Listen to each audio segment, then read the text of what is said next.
कमरे की सफाई करने के बाद नियति पीहू से बोली, पीहू बेटा, हमारा तो सारा काम हो गया, अब हम क्या करें? हमें तो माँ नहीं है, इसलिए अच्छा नहीं लग रहा। इतना बोलकर वो थोड़ी उदास हो जाती है, जिसे ऐसे उदास देखकर पीहू और अंश दोनों भी अपना सेट सा फेस बना लेते हैं।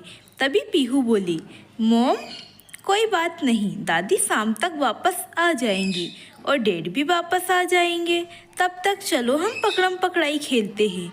जिसे सुनकर नियति बोली, हाँ, उसे खेल तो सकते हैं बेटा, पर अंश अभी छोटा है और वो तो चल भी नहीं सकता है, तो बस अपनी जगह में थोड़ा सा खिसकता बस है।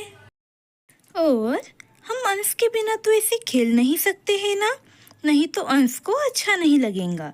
इतना बोल वो कुछ सोचने लगती है, जिसे ऐसे सोचते हुए देख पीहू बोली, मॉम, आप लोरी सुनाकर अंश को सुला दो, फिर हम दोनों भी आराम कर लेते हैं, फिर बाद में सोचेंगे क्या खेलना है और क्या नहीं। इसी बहाने हम कुछ देर तक आराम कर लेते हैं। वैसे भी कल हम देर से सोए थे। जिसे सुनकर नियति बोली, ठीक है बेटा, जैसा तुम बोलो। इतना बोलकर वो उसके गालों पर किस कर लेती है और उसे देखकर मुस्कुराने लगती है। जब अंश देखता है नियति उसकी जगह उसकी दीदी को प्यार कर रही है, ये देखकर अंश का मुंह फूल जाता है और वो अपना रोनू सा फेस बना लेता है। जब नियति देखती है अंश किसी भी समय रोने वाला है, ये देखकर नियति अपने सर पर हाथ रख बोली, लगता है अंश को बिल्कुल भी ये पसंद नहीं हम आदर्श जी या पीहू से प्यार करें। इतना बोल वो अंश के पास जाकर उसे अपनी गोद में उठा लेती है और उसके गालों पर ढेर सारी किस करने लगती है। पर इतने से अंश का गुस्सा थोड़ी शांत होने वाला था, बल्कि अब तो अंश अपना गला फाड़ फाड़ कर रोने लगता है। जिसे ऐसे देख नियति उसे हैरान नजरों से देखकर बोली, अंश बेटा, क्या हुआ, आप खुश नहीं हो? इतनी सारी किस्से मिलने पर भी? अपनी मम्मा की बात सुनकर अंश पहले तो रोना बंद कर देता है, फिर कुछ सोचकर बात दोबारा से रोने लगता है।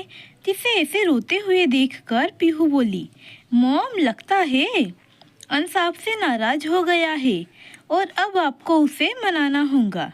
अपनी बेटी की बात सुनकर नियति अपने होठों का क्यूट सा पाउट बनाकर बोली, आप नाराज हो मम्मा से? जिसे सुनकर अंश भी ईमानदारी से अपने दोनों हाथों से नियति के बालों को अपनी मुट्ठियों में भरकर हाँ में सिर हिला देता है और नियति के कंधे पर अपना सर रख शांत हो जाता है। ये देखकर नियति बोली, तो नन्हा शैतान नाराज है अपनी मम्मा से, पर कोई बात नहीं बेटा, हम भी आपकी मम्मा हैं, हमें पता है आपको कैसे शांत करवाना है। इतना बोल वो प्यार से अंश की पीठ थपथपाती है और उसे अपने कंधे से हटा उसे अपने दोनों हाथों से पकड़ हवा में उठाकर देख मुस्कुराने लगती है और उसे देखकर गाना गुनगुनाने लगती है। जिसे सुन पीहू भी नियति के पास आ जाती है। पीहू अपने दोनों हाथों से तालियां बजाकर गाना सुनते हुए कूदने लगती है और नियति अंश को अपने दोनों हाथों से हवा में ऊपर उठाकर गाना गाती है, चंदा है तू, मेरा सूरज है तू, ओ मेरी आँखों का तारा है तू। नियति बड़े ही प्यार से अंश को ऊपर उठाकर गोल घुमाते हुए गाती है और अंश भी अपनी मम्मा का गाना सुनकर खुश होता है और वो भी खिलखिलाकर हंसने लगता है। जिसे ऐसे हंसते हुए देख पीहू और नियति दोनों भी खुश हो जाते हैं। नियति अंश को उसकी कमर से पकड़कर चलाने की कोशिश करते हुए गा रही होती है और अंश भी अपना पैर आगे बढ़ाकर चलने की कोशिश करता है। जिसे ऐसे चलने की कोशिश करते हुए देख नियति काफ़ी ज़्यादा खुश होती है। जैसे ही नियति का गाना खत्म होता है तब अंश सो चुका होता है। जिसे सोते देख नियति प्यार से उसके माथे को चूम उसे आराम से बेड पर लिटा देती है और अच्छे से पिलो लगाकर उसे कवर कर देती है ताकि अंश नीचे ना गिरे। तभी पीहू धीमी सी आवाज में बोली, मॉम, अंश तो आराम करने लगा है। अब हम पकड़म पकड़ाई खेल सकते हैं। जिसे सुनकर नियति अपने होठों पर एक उंगली रख उसे शांत रहने का इशारा करती है। जिसे समझ पीहू हाँ में अपना सर हिलाकर चुप हो जाती है और वो पीहू को अपनी गोद में उठाकर उसे कुछ बोलने ही वाली होती है। उतने में ही उसके रूम का दरवाजा एक झटके के साथ खुलता है और एक मेड काफी ज्यादा परेशान होकर अंदर आती है। जिसे ऐसे देख नियति उसे सवालिया नजरों से देखती है। तो वो मेड बोली, मैडम मैडम वो नीचे जल्दी चलिए, आप नीचे जल्दी, मोनिका आई है। वो भी वकील के साथ और उसके साथ एक पुलिस भी है।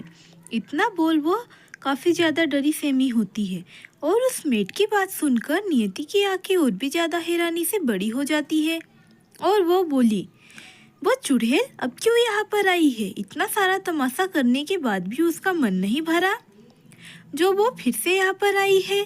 ये बोलते हुए उसकी आंखों में गुस्सा सवार हो जाता है और वो एक नज़र सोते हुए अंश को देखती है और एक नज़र पीहू को, जिन्हें देखकर वो उस मेट से बोली, आप बच्चों के पास रहिए, हम देखते हैं। इतना बोलकर वो नीचे चली जाती है जहाँ पर पहले से ही मोनिका सोफे पर बड़े ही आराम से बैठी हुई होती है और उसके ही साथ एक वकील काला कोट पहने होता है और एक पुलिस होती है, जिन्हें देखकर नियति काफ़ी ज़्यादा हैरान होती है। तो वही घर के सारे मेट्स भी एक तरफ खड़े होते हैं। तभी नियति मोनिका को देखकर बोली, तुम यहाँ पर क्यों आई हो और किस लिए आई हो? तुमने तो बोली थी ना अब तुम कभी भी आदर्श जी की तरफ देखूंगी भी नहीं, तो क्यों आई हो? ये बोलते हुए ही नियति मोनिका को गुस्से से देखने लगती है। मोनिका नियति की सारी बातों को इग्नोर कर मुस्कुराकर बोली, सही कहा तुमने, मुझे तुम्हारे उस आदर्श में कोई भी इंटरेस्ट नहीं है। मैं तो यहाँ पर बस अपने बच्चों के लिए आई हूँ। इतना बोल वो मुस्कुरा देती है और जैसे ही नियति मोनिका के मुंह से मेरे बच्चों शब्द सुनती है तो उसका खून खोल जाता है और वो मोनिका को देख चिल्लाकर बोली, ये क्या बोल रही हो तुम यहाँ पर तुम्हारे कोई भी बच्चे नहीं हैं, वो मेरे बच्चे हैं और मैं उनकी माँ हूँ, समझी तुम?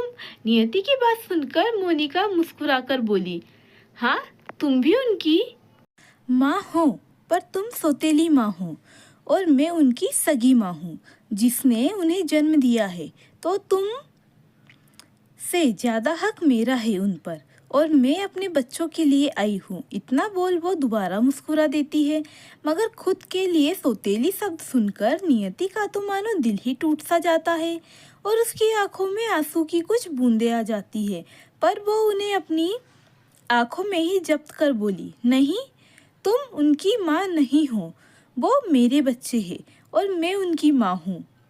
इतना बोल वो उसे गुस्से में घूर कर देखती है तो मोनिका अपने साथ आई पुलिस को देखकर बोली, देख रहे हो इंस्पेक्टर, ये औरत मुझे मेरे ही बच्चों से मिलने नहीं दे रही है और ऊपर से बोल रही है मैं अपने ही बच्चों की माँ नहीं हूँ। जिसे सुन वो पुलिस वाला बोला, देखिए मैडम, आप इस तरह से इन्हें मना नहीं कर सकती हो और आपको इन्हें मना करने का कोई राइट्स भी नहीं है। जिसे सुनकर नियति बोली, ए आप क्या बोल रहे हो इंस्पेक्टर? जिसे सुन वहाँ पर बैठा वकील अपनी जगह से खड़ा होकर बोला, मिस नियति, मिस मोनिका ने कोर्ट में समर के लिए केस किया है और हमारे पास कोर्ट का नोटिस है। कल सुबह 10 बजे कोर्ट में हियरिंग है।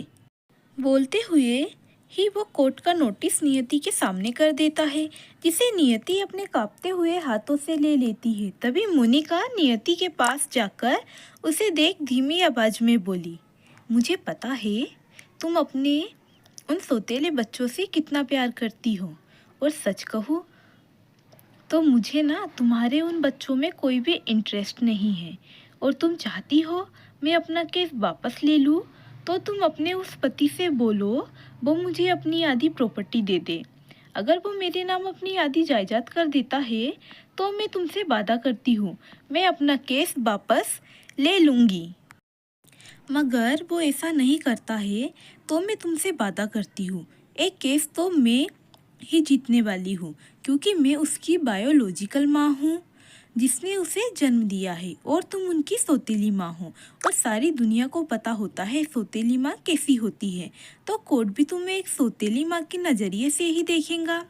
तुम चाहे उन्हें कितना भी प्यार क्यों ना कर लो, और कोर्ट हमेशा फैसला माँ के पक्ष में सुनाता है, जो मैं उनकी माँ हूँ, तुम नहीं। और जब मुझे दोनों बच्चे की कस्टडी मिल जाएंगी, तब मैं तुम्हारी बेटी को फिल्म इंडस्ट्री में धकेल दूंगी। और तुम्हें तो पता ही है वो दुनिया कितनी ज़्यादा गंदी और घिनौनी है। मुझे तो बस पैसों से मतलब है, तुम्हारे बच्चों से नहीं। इतना बोल वो मुस्कुरा देती है और उससे दूर होकर बोली, इंस्पेक्टर, मैंने इसे कितना समझाने की कोशिश की, मगर ये औरत कुछ सुनने के लिए तैयार ही नहीं है। ये मुझे मेरे बच्चों से मिलने नहीं देना चाहती है। इतना बोल बोल रोने का नाटक करती है। और उसकी बात सुन पुलिस वाला बोला, देखिए मैडम, आप इन्हें ऐसे रोक नहीं सकती, इनके पास कोर्ट के ऑर्डर है जिसे आपको मानना ही होगा, फिर आप चाहे या ना चाहे। उस इंस्पेक्टर की बात सुनकर नियति अपनी आंखों में आंसू लिए इंस्पेक्टर से बोली, हम नहीं मानते कोई कोर्ट के ऑर्डर, ना ही हम इस जैसी औरत को अपने बच्चों से मिलने देंगे। उसके लिए आप चाहे हमें जेल में ही क्यों ना डाल दो, पर हम हमारे मासूम से बच्चों पर इस औरत की परछाई भी कभी नहीं पड़ने देंगे। ये बोलते हुए ही उसकी आंखों में लगातार आंसू बह रहे होते हैं। तभी वो वकील बोला, मिस नियति, लगता है आपको केस हारने का बहुत ज़्यादा शौक है। इससे पहले भी आप मेरे ही हाथ अपनी बेटी की कस्टडी का केस हारी है, और कल फिर से आप एक बार फिर से मेरे ही हाथों हारने वाली है। इतना बोलकर वह वकील मुस्कुरा देता है, और उस वकील की बात सुनकर नियति बस अपनी रोती हुई आंखों से उसे ही देख रही होती है। नियति इस वकील को जानती थी, वो इस वकील को काफ़ी अच्छी तरीके से जानती थी। ये वही वकील था जिसने रोहन का केस लड़ा था, और नियति तब अपनी बेटी की कस्टडी हार गई थी, और एक बार फिर यही वकील उसके सामने खड़ा था, इस बार भी उसके बच्चों को उससे दूर करने के लिए, जिसे देखकर वो काफ़ी ज़्यादा टूट जाती है। तभी वो वकील बोला, अब किस तरह की माँ है ये तो बहुत से लोग जानते हैं, और मैं भी, पर अफसोस की बात है आप अपनी ही बेटी का केस हार गई थी, तो अब तो आप सौतेली माँ है, और सौतेली माँ को बच्चे की कस्टडी बिल्कुल भी नहीं मिलती। तो आप भी भूल जाओ, आपको कस्टडी मिलेंगी, क्योंकि सौतेली माँ सौतेली ही होती है और सगी सगी ही होती है, और आप बस सौतेली माँ हो, उससे ज़्यादा कुछ नहीं। आपके पास बस एक ही ऑप्शन है, या तो मोनिका की बात मान लो या कल कोर्ट में आ जाना।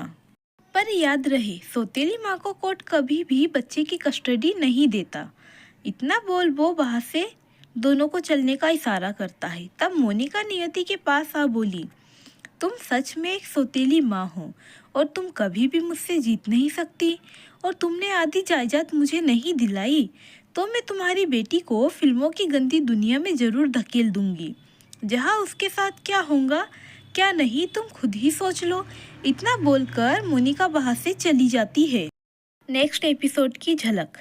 नियति फर्श पर बैठी अपने कानों पर अपने दोनों हाथों को रख जोर से नहीं नहीं बोलकर वो चिल्ला रही होती है। तभी उसके सीने में तेज दर्द होता है और वो वहीं पर बेहोश होकर गिर पड़ती है। हेलो दोस्तों, अब से मैंने डिसाइड किया है मैं अपनी इस कहानी को अपनी आवाज़ में ही दिया करूँगी, जैसे पहले किया करती थी। अगर आप सभी सुनना चाहे तो आप यहाँ पर आ सकते हैं, वरना कोई बात नहीं। धन्यवाद दोस्तों।